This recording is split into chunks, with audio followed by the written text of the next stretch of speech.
بسم اللہ الرحمن الرحیم۔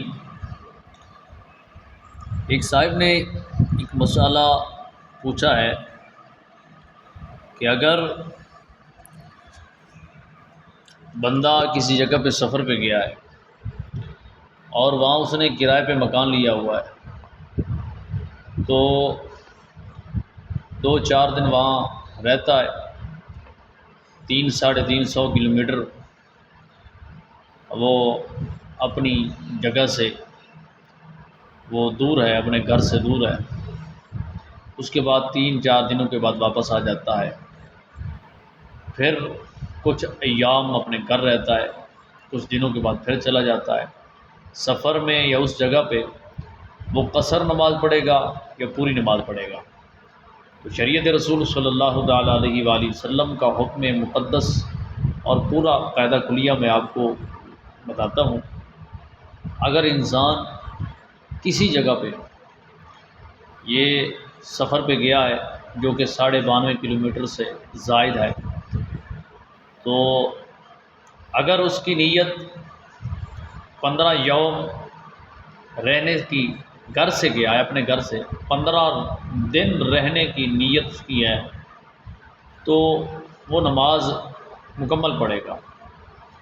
اگر 15 دن رہنے کی نیت نہیں ہے، اس سے زیادہ کی نیت ہے، پھر بھی نماز مکمل پڑھے گا۔ اگر اس کی نیت 15 دن سے کم دنوں کی ہے، یعنی اس کی نیت 2 دن کی، 4 دن کی، 14 دن کی، یعنی 15 سے کم دنوں کی، جتنے دن کی مرضی ہے، پھر وہ نماز قصر پڑھے گا، سفر میں بھی اور وہاں بھی۔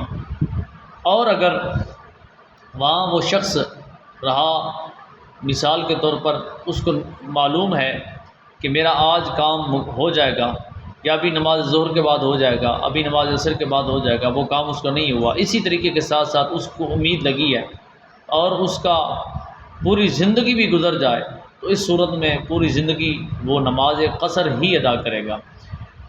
اگر اس کو یہ معلوم ہے کہ میرا کام ابھی نہیں ہوگا تو مجھے 15 دن رہنا پڑے گا، 15 دن تک اس کی نیت ہے، تو پھر اس کی نماز قصر نہیں ہوگی، پوری نماز پڑھے گا۔ اگر اس سے 15 دن کی نیت ہے تو یا اس سے زائد کی ہے تو پوری پڑھے گا، اس سے کم ہے تو وہ نماز قصر پڑھے گا۔